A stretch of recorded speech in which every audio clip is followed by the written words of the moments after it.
नमस्कार, मी भूषण करंदीकर. आपण पाहताय झी 24 तास. रहा एक पाऊल पुढे. पासवर्ड श्रीमंतीचा या आमच्या खास कार्यक्रमात आपलं स्वागत. आज आपण चर्चा करणार आहोत शेअर मार्केट आणि इतर गुंतवणूक करताना होणाऱ्या चुका आणि त्याचे उपाय. आणि या विषयावरती मार्गदर्शन करणार आहेत शशांक रावले. विषयाकडे वळण्यापूर्वी मी शशांक रावले यांचं आमच्या स्टुडिओत स्वागत करतो. शशांक, आपलं खूप खूप स्वागत. आपण शशांक यांची थोडक्यात ओळख करून घेऊया. शशांक रावले हे एसआर कन्सल्टन्सीचे डायरेक्टर आहेत. तसंच ते शेअर ट्रेडिंग मधील तज्ञ आहेत आणि फायनान्शियल ट्रेनर देखील आहेत. टेक्निकल अॅनालिस्ट, शेअर गुंतवणूक आणि ट्रेडिंग सल्लागार म्हणून ते काम पाहतात. आपणही या तज्ञांकडून शेअर मार्केट विषयीच्या काही महत्त्वाच्या गोष्टी जाणून घेऊयात. शशांक, आपला या कार्यक्रमामध्ये आज आपण शेअर मार्केट आणि इतर ठिकाणी गुंतवणूक करताना होणाऱ्या चुका आणि त्याच्यावरचे उपाय पाहतोय. सर्वसामान्य नागरिक जेव्हा शेअर मार्केटमध्ये गुंतवणूक करत असतात किंवा इतर कुठेही गुंतवणूक करत असतात, तर साधारणपणे काय चुका सामान्य माणसाकडनं होत असतात? पहिली गोष्ट मी जे पाहिलं की जे लोक नोकरी करतात, पैसे कमवतात चांगले, पण मी पाहिलं की अनेक वेळा ते गुंतवणूक करतच नाहीत.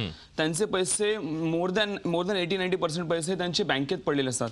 ओके, अनेकदा बँक बॅलन्स आहे असं म्हणतात, पण तुम्ही जे बँक बॅलन्स ठेवता, तुम्ही अनेकदा सेव्हिंग अकाउंटमध्ये ठेवता, ज्याचं तुम्हाला 4% व्याज भेटतं. तेही जर तुम्ही काढघाल केली पैसे, तर कधी कधी ते देखील तुम्हाला मिळत नाही. आज महागाई किती वाढते. महागाई जवळपास तुम्ही जर फूड इन्फ्लेशन म्हणजे खाण्यापिण्याच्या वस्तूंचे भाव पाहिले तर कमीत कमी 14 ते 15% महागाई वाढते. आणि तुम्हाला बँका देतात 4%, म्हणजे तुमचा 10%चा गॅप राहतो. तुम्ही जरी सेव्हिंग्समध्ये पैसे ठेवलेत तरी देखील ते तुमचे पैसे दर वर्षाला 10 ते 12% कमी होत असतात. पैसे, तुमची पर्चेसिंग पॉवर कमी होत असेल त्या पैशामध्ये, तर तुम्ही अशी गुंतवणूक केली पाहिजे ज्याच्यामुळे तुमचे रिटर्न्स महागाईपेक्षा जास्ती येतील. आता चला, गुंतवणूक तर केली, पण मग गुंतवणूक त्यांना पहिलं ऑप्शन काय सापडतं, तर एफडीज. चला, फिक्स्ड डिपॉझिटमध्ये पैसे लावतात. मला सांगायला आवडेल की पूर्वी एक जमाना होता ज्यावेळी बाकी इतर गुंतवणुकीमध्ये तेवढा स्कोप नव्हता आणि आपली इकॉनॉमी तेवढी वाढलेली नव्हती. त्यावेळी एफडीजमध्ये चांगले रिटर्न्स मिळायचे, जेव्हा 14, 15, 16% व्याजदर मिळायचा. पण आजच्या वेळेमध्ये व्याजदर फार कमी आहे. त्याच्यामागे असं रिझन आहे की जसं इकॉनॉमी वाढत जाते तसं इतर गुंतवणूक, शेअर बाजारात वगैरे गुंतवणुका वाढत जातात आणि बँकेमध्ये पैसे लोक गुंतवत नाहीत. आणि जे लोन घेणारे आहेत ते देखील बँकेकडे लोन मागायला जात नाही, ते जातात शेअर मार्केटमधनं. जे कंपन्या आहेत मोठ्या, त्या शेअर मार्केटमधनं आपला पैसा उचलायचा प्रयत्न करतात. त्यामुळे बँकेच्या पैशाला डिमांड राहिला नाही तर ते व्याजदर कमी करत जातात. तर त्यामुळे लोकांनी माझ्या हिशोबाने बँकेमध्ये एफडी करण्यात काही अर्थ नाही. स्पेशली जे यंगस्टर्स आहेत किंवा ज्यांच्याकडे वेळ आहे, जर जे वयाने मोठे आहेत माणसं, वरिष्ठ नागरिक आहेत, त्यांनी एखाद्या वेळी एफडी केली चालेल. पण जी लोक ज्यांचं आज कमवायचा स्कोप आहे त्यांनी माझ्या हिशोबाने एफडी करू नाहीये. And that too is a taxable income. एफडीमध्ये तुम्हाला टॅक्सेस लागतात. पहिलं तुम्ही पैसे कमवता, इमानदारी टॅक्स पे करता, आणि ते एफडी बाकी राहिलेले पैसे एफडी करतात, त्याच्यावरती देखील तुम्ही टॅक्स पे करता. चला, ते पण मी पे केले. त्याच्यानंतर काही बँका तुम्हाला इव्हन 1% ट्रान्झॅक्शन कॉस्ट देखील लावतात. ते सगळं कापून जर नॅशनलाइज बँका आज आपण बघायला गेलं 7.5% व्याजदर देतात. त्यातनं पण आपल्याला सगळं कापून वगैरे जास्तीत जास्त 5% व्याजदर राहतं, ज्याच्यामध्ये आणि महागाई आहे 14-15%, म्हणजे जवळपास 10-12%चा गॅप राहतो. ते आपल्याला हे करायचं नाहीये. ओके, तर तसं झालं. आणि त्याच्यानंतर ठीक आहे, आता तुम्ही बँकेचं ऑप्शन सोडलं. नेक्स्ट ऑप्शन लोकांना काय आढळतं ते आहे म्हणजे इन्शुरन्स. इन्शुरन्समध्ये गुंतवणूक करतात. म्हणजे इन्शुरन्समध्ये पैसे गुंतवलेत 20-25 वर्षांत मला एवढं रिटर्न्स मिळणार आहे. पहिलं तर मला सांगावं असं वाटतं की insurance is not an investment product. ह्याच्यामध्ये इन्व्हेस्टमेंट करू नाहीये. हे तुम्हाला फक्त तुमची रिस्क कव्हर करण्यासाठी, म्हणजे अनसर्टेनिटी, आयुष्यात येणाऱ्या अनसर्टनिटीज, म्हणजे समजा तुम्हाला डिसॅबिलिटी आली किंवा डेथ झाली एखाद्या व्यक्तीची, तर जो समजा कर्ता पुरुष असेल घरातला किंवा ब्रेड ऑफ द फॅमिली असेल, तर त्याची डेथ झाली तर त्या फॅमिलीला सावरण्यासाठी इन्शुरन्स असतं, ना की इन्व्हेस्टमेंट. जर तुम्ही इन्शुरन्सला इन्व्हेस्टमेंट म्हणून बघितलं, तुमचे पैसे पूर्ण वाया जातात. का? कारण इन्शुरन्स हे दर वर्षाला बँकेपेक्षाही कमी व्याजदर देतं. जवळपास 6-6.5% तुम्हाला व्याजदर देतं, जे की फार कमी आहे महागाईपेक्षा. तुम्ही अशा प्रकारे गुंतवणूक करू नये. खूप सोपे उपाय खरं तर तुम्ही सांगितले की कशी गुंतवणूक करू नये. या चुका सर्वसामान्य नागरिकांकडून होत असतात. पण जेव्हा एक सर्वसामान्य नागरिक, म्हणजे आता जसं तुम्ही म्हटलं की तरुणाई विशेषतः, त्यांच्यामध्ये हा ट्रेंड दिसून येतो की शेअर मार्केटमध्ये पैसे गुंतवणं किंवा म्युच्युअल फंड्समध्ये काही इन्व्हेस्टमेंट करणं, हा ट्रेंड सध्या दिसतो. पण मग अशा वेळेला एक सर्टिफाईड फायनान्शियल ॲडवायझर निवडताना तो कसा निवडावा? पहिली गोष्ट तर भरपूर लोक जेव्हा गुंतवणूक करायला जातात तेव्हा तर सर्टिफाईड फायनान्शियल ॲडवायझर शोधत नाही. ती लोक जातात तर कोणाकडे जातात, एखादा म्युच्युअल फंड किंवा इन्शुरन्स ॲडवायझर जातात. आता एखादा व्यक्ती आहे समजा, तो समजा इन्शुरन्स विकतो, तर तुम्हाला तो बोलणार की इन्शुरन्समध्येच टाका, बाकी तुम्हाला काही गायडन्स देणार नाही. का? कारण त्यांना त्याचे स्वतःचे इन्शुरन्स विकायचे असतात. ओके, कारण त्याला त्यांचं कमिशन असतं. तर असं करू नये. तर तुम्ही जावा कोणाकडे, तर एका सर्टिफाईड फायनान्शियल ॲडवायझरकडे जावा. आणि ॲडवायझर कसा निवडावा, एक असा ॲडवायझर ज्याच्याकडे चांगलं ज्ञान असेल, ज्याच्याकडे चांगला एक्सपिरियन्स असेल त्याला निवडा. काही काही लोक नवीनच शिकलेले असतात आणि त्यांच्याकडे जाऊ नये, कारण जे त्यांच्याकडे फक्त थिअरॉटिकल नॉलेज असतं, फक्त पुस्तकं वाचून ते ॲडवायझर झाले, ते तुम्हाला चांगल्या रीतीने गाईड नाही करू शकत. ज्यांचं भरपूर वर्षाचा एक्सपिरियन्स आहे, ज्यांनी सगळे उतार चढाव पाहिलेले आहेत मार्केटचे आणि सर्व गोष्टींचे, त्यांना प्रॅक्टिकल एक्सपिरियन्स असतो, ते तुम्हाला चांगल्या रीतीने गाईड करू शकतात. आणखीन एक मला गोष्ट आढळली आपल्या भारतामध्ये, सर्टिफाईड फायनान्शियल ॲडवायझर त्यांना महागाई किती वाढणार आहे, किती पर्सेंटेजने किंवा किती वाढत आहे ह्याचं त्यांना काही कॅल्क्युलेशन नसतं, कारण त्यांना शिकवलं जातच नाही आपल्या शिक्षण पद्धतीमध्ये. तर माझं म्हणणं असं आहे की जे कोणी सर्टिफाईड फायनान्शियल ॲडवायझर असेल त्यांनी पहिलं तर ह्याचा अभ्यास करावा की बाबा एक्झॅक्टली महागाई किती होणार. जे आमच्या प्रशिक्षणामध्ये आम्ही शिकवतो की बाबा महागाई किती वाढणार आहे, किती वर्षानंतर किती तुमचा खर्च होऊ शकतो. हेच जर तुम्हाला माहीत नसेल किती वर्षानंतर किती महागाई वाढ, किती खर्च होणार आहे, तर तुम्ही लोकांना गुंतवणूक करताना काय गायडन्स द्याल. तर हे जाणणं गरजेचं. त्या व्यक्तीला हे सर्व गोष्टींची माहिती असल्यामुळे तरच तुम्ही त्यांच्याकडे फायनान्शियल ॲडवाइस घेऊ शकता. खरं आहे. आता हा मुद्दा आला की फायनान्शियल ॲडवायझर आपण कसा निवडावा. एक सामान्य व्यक्ती म्हणून त्या फायनान्शियल ॲडवायझरवरती विश्वास ठेवताना नेमक्या काय गोष्टी बघायला हव्यात. कारण कसं असतं की आपलं सगळ्याच आर्थिक गुंतवणुकीच्या चाव्या आपण त्याच्या हातात देत असतो. हां, बरोबर आहे. पहिली गोष्ट निवडताना एक फायनान्शियल ॲडवायझर निवडताना की बाबा आपण त्याला ऑलवेज रिमेंबर की एका फायनान्शियल ॲडवायझर तुमच्याकडे किती पैसा आहे किंवा नाही ह्याच्यामध्ये कधी लपवणूक करायची नाही. काही लोक लपवतात आपले पैसे टॅक्सेस वाचवण्यात, तर त्याच्याला लपवायचं नाही. जसं आपण म्हणतो डॉक्टरपासून कुठलाही आजार आपण लपवायचा नसतो, तसं ह्यांच्याकडे लपवायचं नाही. पुढे जाऊन तुम्हाला त्याचाच त्रास होऊ शकतो. त्याला पूर्णतः तुमची माहिती आहे की बाबा माझ्याकडे काय किती आहेत किती नाही, तरच तो तुम्हाला प्रॉपर रीतीने फायनान्शियल ॲडवाइस देऊ शकतो. पहिली गोष्ट. सेकंडली फायनान्शियल ॲडवायझर निवडताना आता एखादी व्यक्ती माझ्याकडे नवीन आली तर ती नवीन आली व्यक्ती स्वतःबद्दल चांगलं सांगणार की मी चांगला आहे, माझ्याकडे हा एक्सपिरियन्स आहे. पण आपल्याला कसं कळणार की खरोखर चांगला आहे की नाही. तर माझ्या हिशोबाने जर तुम्ही एखादा रेफरन्स थ्रू की तुमची ऑलरेडी मित्रमैत्रिणी ज्यांनी त्यांच्याकडे ॲडवाइस घेतली त्यांना चांगले रिझल्ट्स आले आहेत, ओके, आणि त्यांचा चांगला त्यांचा जो प्रिव्हियस रेकॉर्ड आहे तो चांगला असेल, तर त्यांच्याकडनं तुम्ही त्यांच्या रेफरन्स थ्रू तुम्ही काम करा. तुम्हाला ते जास्ती चांगलं पडेल आणि ते तुम्हाला कधीही चुकीचं गाईड करणार नाही. का? कारण एक स्ट्रॉंग रेफरन्स असेल तुमच्याकडे तर त्यांना माहिती आहे त्या रेफरन्सपर्यंत म्हणजे चुकीची म्हणजे त्यांच्यामुळे नाव खराब होईल आपलं, म्हणून ते तुम्हाला चुकीचं गाईड नक्कीच करणार. तर अशा प्रकारे निवडावं. खरं. तुम्ही आता मगाशी उल्लेख केला की तुमच्या कार्यशाळेमध्ये एक विशेष काय म्हणू आपण त्याला की फायनान्शियल ट्रेनिंग दिलं जातं. तर पर्सनल फायनान्शियल मॅनेजमेंटचे पण तुम्ही काही सेशन्स घेता. येस. तर त्यामध्ये नेमकं काय शिकवलं जातं. आम्ही जसं की आमचं मेन जे काम आहे ते आहे शेअर बाजारात गुंतवणूक आणि ट्रेडिंग करताना कसं काही तुम्ही करावं आणि कसे पैसे वाढवावे, हे आमचं मेन काम आहे. पण त्याच्याबरोबर आम्ही एक ॲडिशन म्हणून एक लोकांना एक आमच्याकडनं एक एक्स्ट्रा बेनिफिट म्हणून आम्ही एक फायनान्स सेशन चालवतो, जे जवळपास एक 7 तासाचं सेशन असतं, ज्याच्यामध्ये एका सोप्या रीतीने आज तुम्ही जरी फायनान्शियल प्लॅनर जरी पाहिलेत ना, फायनान्शियल ॲडवायझर किंवा प्लॅनर, ते तुमच्याबरोबर जेव्हा बसतात तेव्हा तुम्हाला एवढं कॉम्प्लिकेटेड सांगतात, इकडे टाका इकडे थोडं टाका. एक सामान्य माणूस बिचारा गडबडून जातो, बोलतो जाऊ देवा माझं चाललंय ते चांगलं चाललंय, आणि तो काहीच करत नाही. इव्हन फायनान्शियल प्लॅनिंग करताना देखील ते लोक असेच प्रॉब्लेम क्रिएट करतात. पण आम्ही अशा सोप्या रीतीने ते फायनान्शियल सेशन बनवलं आहे की तुम्ही ते एकदा सेशन अटेंड केलं की तुम्ही कमवलेले पैसे कुठे गुंतवायचे आहेत, कसे वाढवायचे आहेत, कुठे चुका करता, कोण कुठे तुम्हाला फसवतो, या सर्व गोष्टींची माहिती तुम्हाला दिली जाते. आणि त्याच्यानंतर तुम्हाला कुठल्याही ॲडवायझरकडे जायची किंवा कोणावर डिपेंडेंट राहायची गरज नाही आहे. जे की तुम्हाला फायनान्शियल ॲडवायझर तुम्हाला दरवर्षी त्याच्यावर डिपेंड आणि त्याची दरवर्षी तुम्हाला त्याची फीस देखील द्यावी लागेल. इकडे तुम्हाला करायची एकदा अटेंड केलं तुम्हाला स्वतःला चांगलं नॉलेज येतं की तुम्ही पुढे जाऊन दुसऱ्याला देखील गाईड करू शकता की बाबा कशा रीतीने तुम्हाला ॲडवाईस कसं तुमची गुंतवणूक केली पाहिजे. आणि त्याच्यामध्ये देखील तुम्हाला सोन्यापासून ते म्युच्युअल फंडपासून ते इन्शुरन्सपासून ते बँकिंगपासून ते स्टॉक मार्केट, त्याच्यानंतर मग प्रॉपर्टीज, अनेक गोष्टी तुम्हाला माहिती येतात. आणि त्याच्यानंतर तुम्हाला कधीही पुढे जाऊन पैशा रिलेटेड काही प्रॉब्लेम राहणार नाही की बाबा मी कुठे गुंतवावे, काय करावं, ह्याचं तुम्हाला योग्य ते ज्ञान मिळतं त्या सेशन. मला वाटतं ही खूप सोपी पद्धत आहे. पण याच्यापेक्षा आणखीन कुठली सोपी पद्धत आहे की जेणेकरून एक सामान्य माणूस त्याचं फायनान्शियल प्लॅनिंग करू शकेल. जर तुम्हाला फायनान्शियल प्लॅनिंग करायचं असेल तर माझ्या हिशोबाने आम्ही आमच्या प्रशिक्षणामध्ये महागाई किती वाढत आहे ह्याचा आम्ही पुढे एक चार्ट देतो. लेट मी टेल यू, दर 20 वर्षानंतर तुमच्या खर्चाच्या पुढे 1 शून्य लागतो. उदाहरणतः समजा 2000 साली एका व्यक्तीचा खर्च होता, एक सामान्य व्यक्तीचा, एक न्यूक्लियर फॅमिली म्हणजे एक मिडल क्लास फॅमिली, म्हणजे हजबंड वाईफ आणि मुलं, ह्यांचं घर चालायला मुंबईसारख्या ठिकाणी तरी कमीत कमी 10,000 रुपये लागायचे. ओके, आता 20 वर्षांत म्हणजे 2020 साली त्याच्या पुढे 1 शून्य वाढणार आहे, म्हणजेच कमीत कमी 1 लाख रुपये लागणार. आता जे आपला ऑलमोस्ट आपल्याला 25,000 रुपये घर खर्च चालवायला लागतो लागतोच. ते 2020 पर्यंत 1,00,000 रुपये लागणार आहे. तशाच प्रकारे जर तुम्हाला फायनान्शियल प्लॅनिंग करायचं आहे, तुम्ही पुढच्या 20-25 वर्ष विचार करा, तसं तुम्ही तो चार्ट घ्यायचा आहे जो मी आमच्या प्रशिक्षणामध्ये आम्ही शिकवतो. काय आहे तो चार्ट, त्या हिशोबाने तुम्ही काय करायचं आहे, आजच्या डेटमध्ये समजा उदाहरण घ्या, मी आज समजा फायनान्शियल रिटायरमेंट घेत असेल तर मला बेसिक माझ्या खर्च काय काय लागणार. बेसिक पहिली म्हणजे माझा रिटायरमेंटचा फंड लागणार, ज्याच्याने माझा डेलीचा खर्च सगळं निघून जाईल.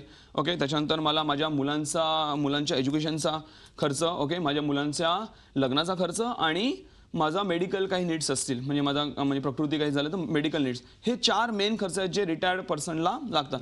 तर आज मला किती खर्च लागणार, उदाहरण घ्या, हे सगळं मिळून मला लागणार असेल 70 लाख रुपये उदाहरण घ्या. अच्छा, तर आजच्यापासून 20 वर्षानंतर तुम्ही एक शून्य वाढवायचा, म्हणजे मला जवळपास 7 कोटी लागणार आहेत. तर तुम्ही बोला, अरे बापरे 7 कोटी भरपूर जास्ती वाटतंय, पण त्यावेळी तुम्हाला 7 कोटी हे 70 लाखासारखे असतील, आजच्या 70 लाखासारखे. तर म्हणून तुम्ही काय करायचं आहे की त्यावेळी 20 वर्षानंतर 7 कोटी लागणार आहे, तेव्हा 15 वर्षानंतर किती लागतील, 10 वर्षानंतर किती लागतील, 5 वर्ष, 2 वर्ष, 1 वर्ष, अशी तुमची दरवर्षी तुमचे इन्कम टार्गेट्स ठेवायचे आहेत. बाबा एवढे मला जमा करायचे आहेत. आणि तुम्हाला कदाचित ते भरपूर सोपं वाटेल. आणि जर तुम्ही टार्गेट्स ठेवले, तुम्हाला माहिती आहे की बाबा माझं हे टार्गेट आहे, त्यानंतर तुम्ही तशा प्रकारे तुमची गुंतवणूक आणि फायनान्शियल प्लॅनिंग करू शकता, जे आम्ही शिकवतो की कशा प्रकारे करायचं आणि तुम्ही तुमचे टार्गेट्स अचीव करू शकता. पण अनेक लोकांना माहितीच नसतं किती महागाई वाढणार आहे किंवा माझा किती खर्च होणार, तर ते काय फायनान्शियल प्लॅनिंग करणार. तर अशा सोप्या रीतीने तुम्ही करू शकता. शेअर मार्केटमध्ये गुंतवणूक करताना नेमकी ती कशी करावी, म्हणजे एकत्रित जमापुंजी एकत्र या शेअर मार्केटमध्ये गुंतवावी की टप्प्याटप्प्याने गुंतवावी, याविषयी तुमचं मत जाणून घेऊया. मात्र त्यापूर्वी एक छोटीशी विश्रांती इथे घेतोय. कुठे जाऊ नका, पाहत राहा झी 24 तास. आपण पाहताय आमचा खास कार्यक्रम पासवर्ड श्रीमंतीचा. आपण पाहताय पासवर्ड श्रीमंतीचा आमचा खास कार्यक्रम. शेअर मार्केटमधली गुंतवणूक किंवा इतर गुंतवणूक करताना नेमक्या काय चुका होतात आणि त्यावरती नेमके उपाय काय, त्याविषयी आपण जाणून घेतोय. आपल्याला मार्गदर्शन करतायत शशांक रावले. शशांक, मगाशी आपण काही सोप्या पद्धती बघितल्या शेअर मार्केटमध्ये किंवा इतर ठिकाणी गुंतवणूक करताना ज्या आपण वापरू शकतो. एकत्रित जमापुंजी जी असते ती शेअर मार्केट किंवा इतर गुंतवणुकीमध्ये एकदम गुंतवणं योग्य आहे का? पहिलं तर मला सांगायचं वाटतं, यंगस्टर्स किंवा जे ना 40च्या खाली आहेत, 35 किंवा 40 मध्ये जे व्यक्ती आहेत, ते आता त्यांचं अजून कमवायचं वय आहे, राईट. तर माझ्या हिशोबाने जर तुमच्याकडे एक जमापुंजी असेल तर लावली तरी चालेल, पण तुम्ही एकसाथ जमापुंजी टाकू नाही. ओके, हां, जर तुम्हाला गुंतवणूक करायला उशीर झाला असेल, आता let me tell you, Warren Buffett जे जगातले 3ऱ्या नंबरचे श्रीमंत व्यक्ती आहेत, त्यांनी ॲट द एज ऑफ 11 आपले इन्व्हेस्टमेंट चालू केलेले आहेत. तरी पण ते म्हणतात की मला थोडा उशीर झाला, असे त्यांचे विचार आहेत. म्हणून ते जगातले श्रीमंत माणसं आहेत, राईट. आपण कुठे आहोत ह्याचा आपण विचार केला पाहिजे. पण जर तुमचं वय झालं असेल आणि तुम्ही समजा उशीर केला असेल, तुम्ही एक मोठी रक्कम टाकली चालेल, पण माझ्या हिशोबाने जर तुमच्या हातात वय आहे तर तुम्ही दर महिन्याला कमवलेले पैसे प्रॉपरली तुम्ही बायफोगेट करा, वेगवेगळ्या ठिकाणी गुंतवत राहा. ओके, आणि काही प्रमाणात उदाहरण घ्या, जसं आम्ही बोलतो की समजा एखाद्याचं वय असेल 25, तर 100 मायनस युअर एज म्हणजे जवळपास 75, तर मॅक्झिमम 75% तुम्ही हे शेअर मार्केटमध्ये तुम्ही गुंतवणूक किंवा ट्रेडिंग करण्यासाठी वापरू शकता. आणि बाकी जे आहे त्यातनं एक 5 ते 8% तुमचे सोन्यामध्ये असले पाहिजे पैसे आणि इतर गुंतवणुकीमध्ये असले पाहिजे. याचं प्रशिक्षण आम्ही आमच्या फायनान्स सेशनमध्ये देतो. पण लेट मी टेल यू, जे तुम्ही गुंतवणूक करता ही एक वन टाइम प्रोसेस नाही, this is a habit. It's a habit. तुमच्याकडे ती सवय असली पाहिजे दर महिन्याला पैसे गुंतवायची. एकसाथ जर मोठी रक्कम टाकली तर आपल्याला भीती असेल, बापरे एवढे मोठे पैसे लावले. पण जर दर महिन्याला तुमच्या अकाउंटमध्ये तुम्ही थोडे थोडे पैसे जर तुम्ही गुंतवत असाल तर तुम्हाला ते गेल्यासारखे देखील वाटणार नाही. आणि त्याच्यामध्ये पण मला सांगावं वाटेल की तुम्ही अनेक वेळा काय करतात माहिती लोक की पहिलं खर्च करतात पैसे, त्याच्यानंतर गुंतवणूक करतात, पण गुंतवणूक करण्यामध्ये त्यांच्या वाचतच नाही पैसे. तर असं करू नाही. तर first save, invest and then spend. म्हणजे उदाहरण घ्या, माझी 20,000 माझी सॅलरी असेल, त्यातनं मी समजा 5-6 हजार समजा मी गुंतवायचे, 5-6 हजार पहिले गुंतवा, नंतर तुम्ही 15,000 तुम्ही खर्चाला वापरा. म्हणजे तुम्हाला बाय डिफॉल्ट तुम्हाला त्याच्यामध्ये तुमचा घर खर्च चालवावाच लागेल. असं समजा की माझा पगारच 15,000 आहे असं तुम्ही समजा, तरच तुम्ही गुंतवणूक करू शकणार. तुम्ही किती लावा की पहिलं गुंतवा, नंतर राहिलेले पैसे खर्च करावे. खरं आहे शशांक, पण आता म्हणजे एक तरुणाईचा आत्ताचा जो विचार आहे त्यावरून एक प्रश्न सुचला म्हणून सांगतो की आत्ता तरुणाई जी आहे थोडीशी अस्थिर वाटते का? म्हणजे आज या कंपनीत तर उद्या त्या कंपनीत, किंवा आज हा जॉब तर उद्या तो जॉब, सतत बदल करत राहणं हे आजच्या तरुणाईमध्ये आपल्याला जास्त दिसतं. तर अशा वेळेला तुम्ही तरुणाईला काय सल्ला द्याल की त्यांनी गुंतवणुकीचे नियोजन करताना कसं करावं? पहिलं तर जसं आम्ही म्हणतो की एक स्टँडर्ड ऑफ लिव्हिंग लोकांचं वाढत चाललंय. दुसऱ्यांनी मोठा मोबाईल घेतला, दुसऱ्यांनी मोठी गाडी घेतली, तर त्या तरुणाला वाटतं भले त्याची ऐपत थोडी कमी असेल तरी ते वाटतं मला पण घ्यावी. म्हणून तो ते गाडी घोड्यामध्ये आणि मोबाईलमध्ये भरपूर पैसा लावत जातो आणि त्याच्याकडे गुंतवणूक किंवा पैसे वाचवायला काही पैसे राहतच नाही. तर त्यांनी हा विचार नाही करा. आजच्या डेटमध्ये अनेक लोक म्हणजे म्हणा ना शो बिझनेस करतात. म्हणजे असं म्हटलं आता की सबसे बडा रोग क्या कहेंगे लोग है ना, असं मी म्हणतो. कारण तुम्ही फक्त जगाला दाखवण्यासाठी हे करू नका, जगाचा विचार करू नका. तुम्हाला आणि तुमच्या फॅमिलीसाठी काय योग्य आहे ते बघा. कारण जर तुम्ही प्रॉब्लेममध्ये आला फायनान्शियल, तर तुमची जे जग आहे ते वाचवायला येत नाही आपल्याला, राईट. आपल्याला स्वतः बघावं लागतं. तर असं करू नाही. तर पहिले तर तुमची जी नोकरी आहे कमीत कमी 6 महिने तिथे टिकून राहा, तर तुमचा रेकॉर्ड चांगला राहील, राईट. आणि तुमचा पगार देखील वाढेल. एकदा पगार वाढला की दर महिन्याला तुम्हाला सवय लागली पाहिजे की जेवढ्या यंग एजमध्ये तुम्ही गुंतवणूक चालू कराल आणि चांगल्या प्रॉपर कॅल्क्युलेटेड रिस्क घेऊन तुम्ही गुंतवणूक चालू कराल, तेवढंच तुमच्या पुढच्या आयुष्यामध्ये तुम्हाला फायदेशीर पडेल. इनफॅक्ट मी बोलतो काही वर्षातच तुम्हाला कदाचित फायनान्शियल रिटायरमेंट, म्हणजेच तुम्ही फायनान्शियल रिटायरमेंट घेऊ शकता. म्हणजे तुम्हाला पुढे जाऊन पैशासाठी काम करायची कदाचित गरज लागणार. तुम्हाला जे आवडतं ते तुम्ही काम करू शकता. तर असं मला वाटतं. खरंय. ही चर्चा अशीच सुरू राहणार आहे. शशांक रावले यांच्या काही कार्यशाळा आहेत त्या संदर्भातली माहिती आपण त्यांच्याकडे जाणून घेऊयात एका छोट्याशा ब्रेक नंतर.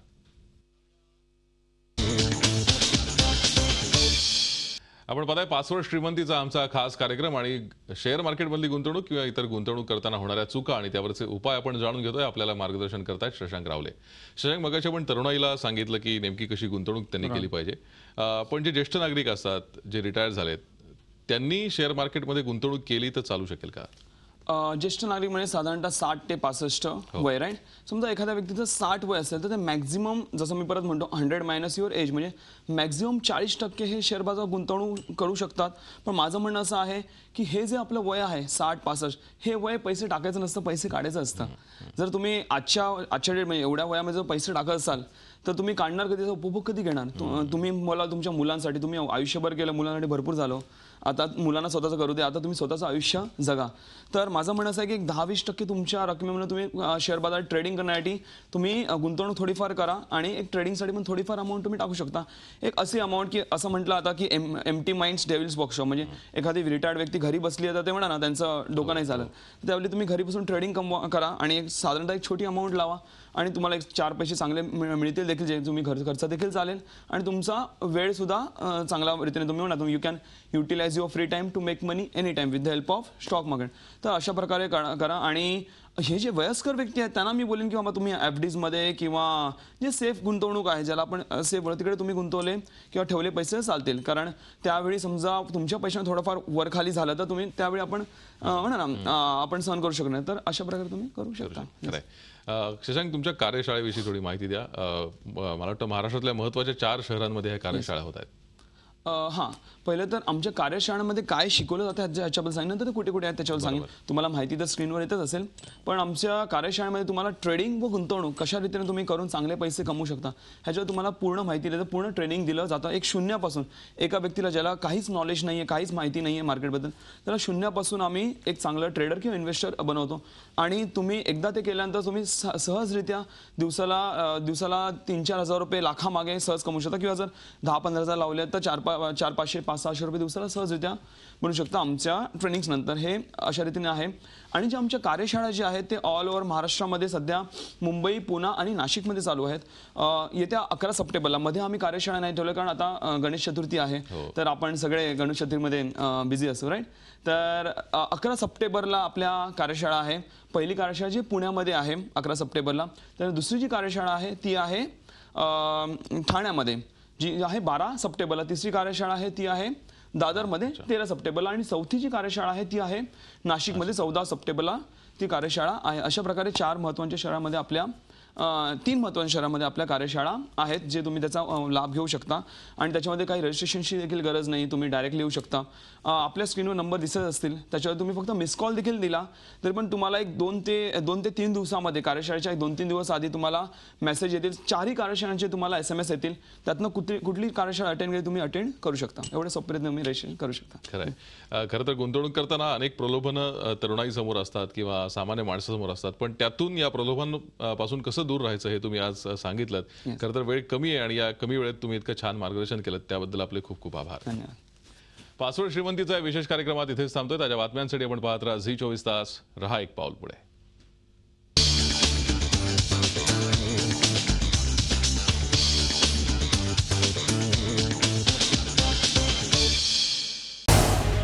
झी 24 तास. रहा एक पाऊल पुढे.